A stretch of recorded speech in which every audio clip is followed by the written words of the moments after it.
my love.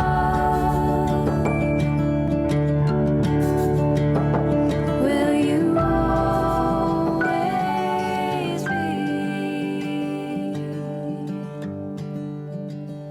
my love? Boa tarde! Sejam muito bem-vindos a mais um programa Emoções. Eu sou Suelen Mota, sou psicóloga e nosso encontro marcado aqui toda quinta-feira às 15h45 da tarde. Nosso programa de hoje está muito especial, teve a participação de uma telespectadora de Magé que nos mandou um e-mail com sugestão de tema. Ela nos diz assim: Olá, boa tarde. Eu gostaria de saber como controlar esse modo de ser uma hora alegre e outra triste. Sou moradora de Fragoso, Magé, Rio de Janeiro. Obrigada. Obrigada a você pela sua participação, pela sua audiência. Quero aproveitar e mandar um abraço a todos os moradores de Magé que estão nos acompanhando.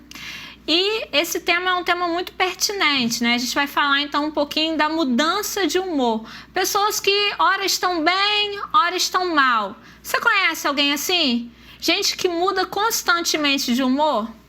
Pois é, a gente vai falar sobre isso e eu vou dizer para vocês quando a mudança de humor ela é tida como normal, porque é circunstancialmente esperada, e quando ela é fruto de um transtorno chamado transtorno bipolar.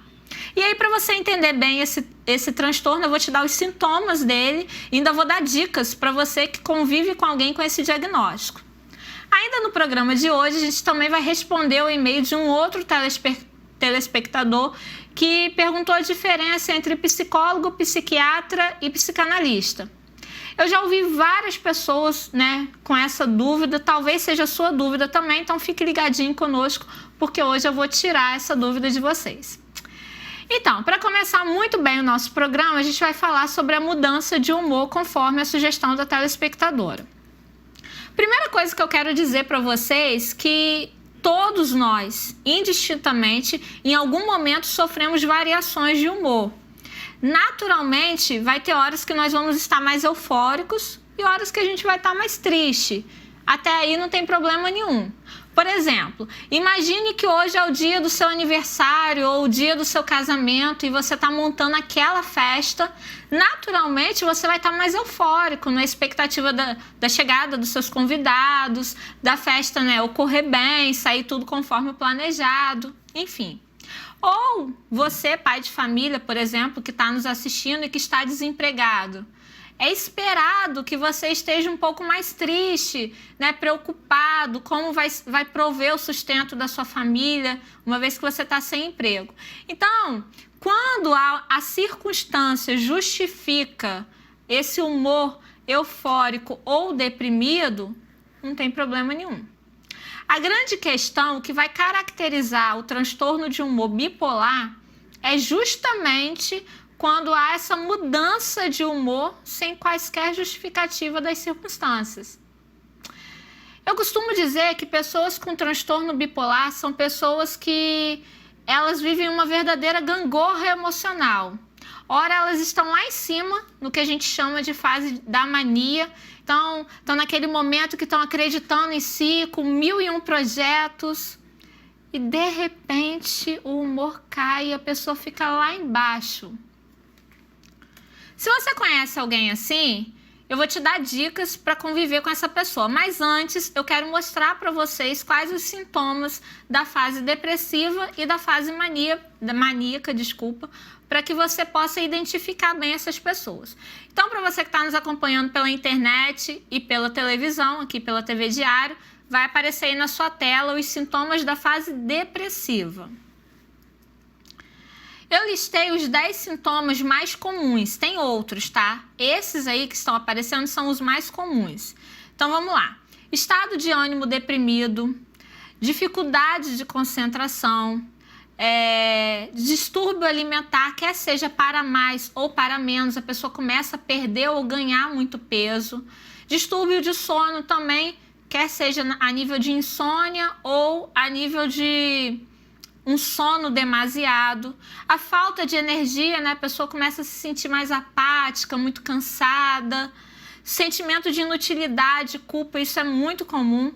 Além da diminuição da libido, perda de interesse em atividades que antes você tinha como prazerosa, baixa autoestima e pensamentos de morte e suicídio.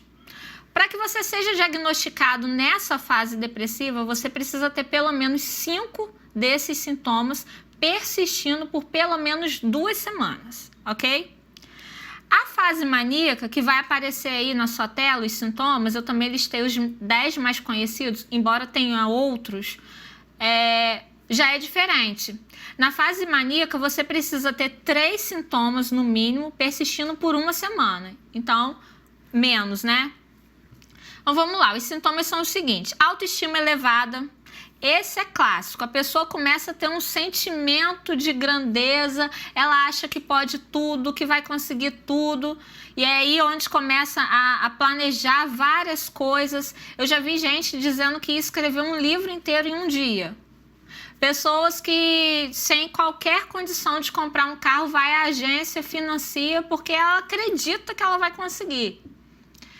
Diminuição de sono, exatamente porque você tem mais energia, então é muito comum que a pessoa tenha uma diminuição de sono na fase maníaca. A capacidade de discernimento é diminuída, a tensão familiar. Esse é um sintoma clássico e é algo que a gente precisa ter atenção. Por quê? Como essa capacidade de discernimento é diminuída, é muito comum, por exemplo, as pessoas que estão nessa fase se envolverem em acidentes de carro. Porque a pessoa pega o carro e ela começa a dirigir em alta velocidade porque realmente acredita que está imune a qualquer perigo. E aí é muito comum haver, colisão nessa época. Dificuldades de autocontrole nas mais diversas áreas. As chamadas compulsões são muito comuns da fase maníaca, quer seja a compulsão alimentar, a compulsão por compras, por jogos, por sexo, é muito comum a compulsão nessa fase. O gasto excessivo, como eu falei, o aumento de energia, inquietude, pensamentos acelerados. Eu ouço muita gente falando assim, Suelen, eu não consigo parar, minha cabeça não para, eu penso 1000 coisas ao mesmo tempo. Isso é clássico da fase da mania. Irritabilidade, por quê? A pessoa, como ela está com sentimento de grandiosidade, ela não aceita qualquer recriminação no momento em que ela excede no comportamento. E aí vem um familiar, vem alguém que ama para, corrigir, e essa pessoa não aceita, ela tende a ficar muito irritável.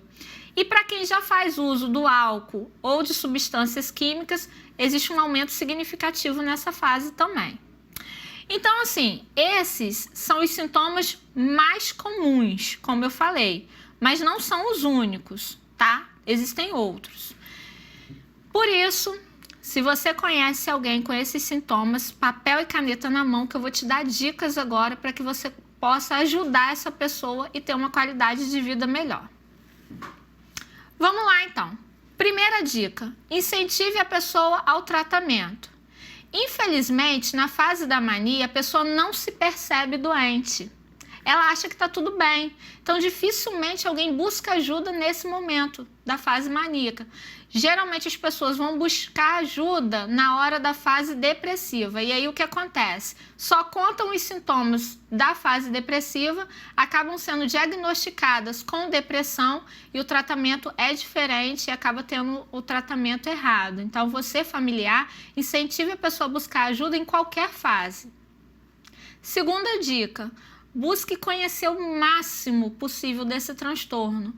Porque, como eu falei no início do programa, todos nós passamos por alternância de humor em algum momento da vida. Então, se você não conhecer, você vai ter mais dificuldade de ajudar. E a própria pessoa tem dificuldade de se perceber doente. E a terceira e última dica, essa eu quero que você tenha muita atenção, porque esse transtorno, o transtorno bipolar, eu costumo dizer que é um transtorno muito cruel. Ele afeta não só quem tem o diagnóstico, como quem convive com a pessoa. Uma vez que, imagine aí, você pai e mãe que tem um filho que mora com você que tem esse distúrbio, ou você que é casado com alguém com esse transtorno. É muito difícil conviver com alguém que sem qualquer motivo muda de humor de forma tão drástica. Então, se você não buscar ajuda para si mesmo, você dificilmente vai conseguir ajudar essa pessoa, até porque é muito provável que em algum momento você tenha problema na sua saúde emocional. Por isso, a minha terceira dica para você é: busque ajuda terapêutica para si mesmo, para que você tenha um espaço seguro para falar de toda a angústia, de toda a dificuldade que é lidar tão de perto com alguém com esse transtorno. É isso. Eu espero que vocês tenham gostado, que tenha te ajudado nessa informação, você que nos mandou o e-mail. E eu quero deixar bem claro que eu não estou de forma alguma dizendo que você tem transtorno bipolar, até porque eu seria leviana se eu fizer isso, uma vez que eu não te conheço, né? E você foi muito sucinta no e-mail. Tem como colocar o e-mail na tela de novo, só para mostrar ao pessoal? Olha só, ela foi muito sucinta, ela só disse que ela muda de humor. Tá aqui o e-mail, ó, deixa eu ler para vocês. Gostaria de saber como controlar esse modo de ser ora alegre, ora triste. Então, assim, eu não teria como te diagnosticar. Mas, se com essas informações você se percebe com esses sintomas, eu queria te convidar a buscar um profissional aí em Fragoso para poder fazer uma avaliação, né, mais profunda e, de repente, iniciar um tratamento. Conforme o prometido, eu disse que eu ia responder a pergunta de um outro telespectador, vai aparecer aí na tela para vocês o e-mail dele, que ele diz assim: o termo psi, bastante utilizado pelas pessoas, muitas vezes pode ser permeado de confusão quanto aos significados, principalmente ao que se refere aos profissionais indicados por este, psiquiatra, psicólogo ou psicanalista. Telespectador assíduo do seu programa, fica aí a pergunta, cara Suelen: qual a diferença entre os três sucessos no programa? Obrigada pelo carinho e pela participação. Como eu falei, uma pergunta muito pertinente. Então vamos lá. O psiquiatra, gente, ele é um médico. A psiquiatria é uma especialidade da medicina, assim como tem ortopedia, ginecologia, oftalmo. Então, a pessoa termina a medicina e faz psiquiatria. Sendo médico, ele vai tratar dos sintomas do paciente na perspectiva orgânica, ou seja, ele vai prescrever medicamentos, ok? Psicólogo não é médico. Eu ouço muita gente falando assim: você pode me passar um calmante? Não, não posso. Nenhum psicólogo pode prescrever remédio. A gente faz graduação em psicologia e o nosso modo de trabalho é através da fala. O paciente traz as questões e aí a gente vai fazendo as pontuações para ele. Já o psicanalista, ele não necessariamente precisa ser um psicólogo. Dentro da psicologia existem várias linhas de trabalho. Uma dessas linhas é a psicanálise. E aí tem psicólogos que são psicanalistas, mas nem todo psicólogo é psicanalista. O contrário também é verdadeiro. Nem todo psicanalista é psicólogo. Existem psicanalistas graduados em letras, em filosofia, enfim. Para ser psicanalista, o pré-requisito é já ter feito análise antes. Essa é uma diferença dos dois. A outra diferença é que o psicólogo vai tratar de acordo com o consciente. Já o psicanalista vai tratar o paciente baseado na escuta do inconsciente. Então é isso. Eu acho que a grande confusão é porque eu ouço muita gente falando que Freud foi o pai da psicologia, desculpa. Quando, na verdade, Freud nunca foi psicólogo, ele era um médico que criou a psicanálise. De qualquer maneira, o que vocês precisam saber é que são áreas distintas, que trabalham de forma diferente, porém, todas três são muito eficazes. Vai depender do que você está procurando. Nosso programa está chegando ao fim, quero agradecer sua audiência. Você que também tem sugestões de tema ou perguntas, mande um e-mail para nós. O nosso e-mail de contato é o colunabemestaremocional@gmail.com.